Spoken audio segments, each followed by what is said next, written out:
It's time once again to break down a weekend of NFL action, this time focused on the NFC West. Today we're joined by the ever exciting, ever enthusiastic Vern Glenn from CBS San Francisco. I know you're so excited to talk about that 49ers division matchup game. We're going to get to that in just a moment. But Vern, we got to start at the top of the division, arguably the biggest story of the day, because we got the 8-1 Cardinals taking on the 4-5 Panthers. It just got more interesting because we learned the Panthers are bringing back Cam Newton. Vern, I know that's going to throw a wrench into this whole game, but how do you see it playing out between the Cardinals and the Panthers? First of all, let me do my Cam Newton impression. Are you ready? I'm ready.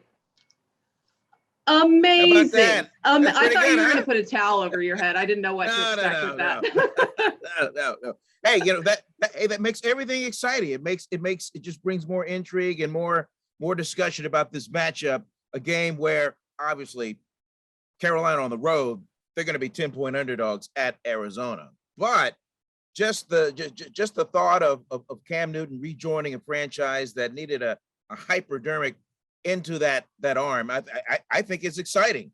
So he's gonna walk in. He's gonna be revered as the old man, the OG, as the kids say, right around that team. I kind of feel bad for PJ Walker, who's going to be the starter of this game for the Panthers, because he's been getting all the reps. He's going to start. He's probably looking around going, well, I'm QB1 this week. Why is, I mean, I get it, Cam Newton, but I'm running the offense, and it's going to be up to him if the Panthers are going to get over. But all of that, and still, I don't think there's any way they're going to walk into Arizona and take care of a team that's got the best record in the NFC, that has all systems go. We got AJ Green back, so he's another weapon on offense. And then they've got, I guess, a vaunted defense that'll easily, I think, get over on the Carolina Panthers on Sunday. So I'm going Arizona. Arizona all the way. And next up, we have the 3-5 Seahawks heading to Lambeau to take on the Packers. This game has its own quarterback controversy with Aaron Rodgers' fallout, with the whole COVID situation. Not going to get into it. We've heard about it for a week or two now. So what would the Seahawks need to do to win this game? The Seahawks need to go in. They need to start Russell Wilson. They need to not make any mistakes. Wilson, we know, is going to make good decisions directing the offense, and he gets DK Metcalf back. That said, Seattle's going to be on the road. They're a different team on the road. They're at Green Bay. They're at Lambeau Field. And Kid, I know in your career, you've been to Lambeau Field. You there's an effect that they have on there. There's like an advantage that they just automatically have when you walk into that stadium. Green Bay's favored by 3 points, a slight favorite, but still, if Aaron Rodgers is playing, and by the way, he has not been practicing with the team this week. He's eligible to come off the COVID protocol on Saturday, but he's the one guy that doesn't have to practice, doesn't need any reps, and he can just walk in there and direct the offense. He's going to have Devontae Adams with him, and those two, a combination at home, along with a defense. By the way, they have the October Defensive Player of the Month in Devondre Campbell, the linebacker there.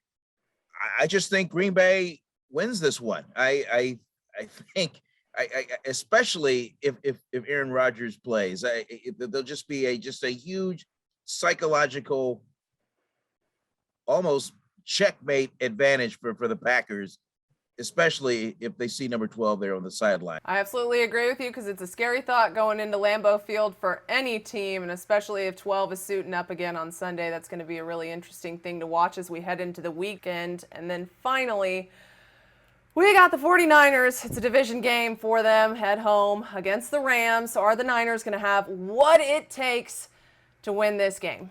The only way the 49ers have a chance to win this game is to win the matchup up front. Eric Armstead has to go. Nick Bosa has to go. Fred Warner has to run that defense. He makes all the calls there. That defense has to have a bounce back game and a peak performance if the Niners are going to have a chance to win that game. If any one of the three of those dominoes falls and do not perform, they have no chance at stopping the Rams, who have certainly more passing yards, over 20 yards since week 5 than anybody else in the league. And they also have great explosion plays through the running game. So it's an offense behind Matthew Stafford that just goes. And so it's no wonder that the Rams are favored by 4 points coming in to Levi's Stadium. That said, you still have to roll the ball out and play the game. Katie, you've seen it this year. There have just been matchups where you just go, oh, well, this is a slam dunk, and then that team loses. I mean, two last week. Yes. Yeah. I mean, Dak Prescott. I mean, absolutely. My God, you can't, and they lay an egg at home. I mean, I just can get. I could not believe what I was seeing with that Cowboys game. But this is Rams, Niners.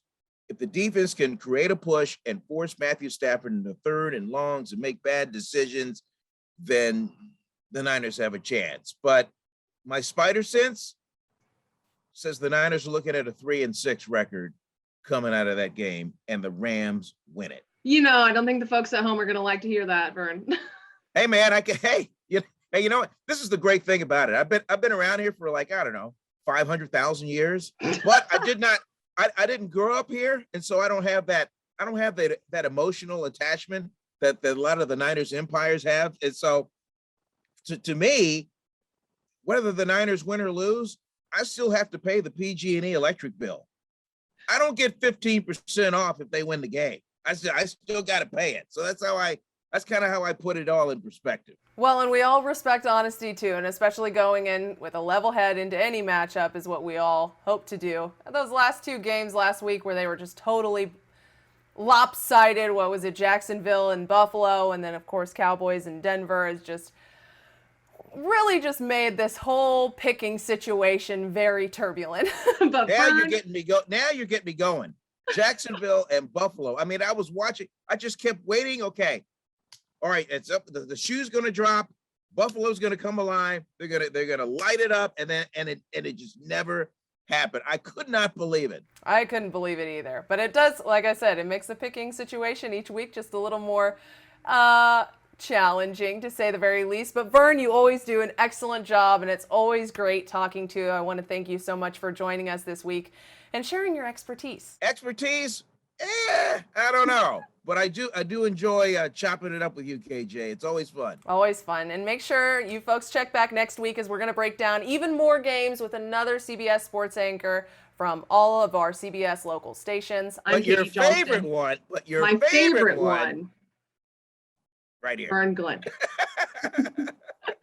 I'm Katie Johnston for CBS Local Sports.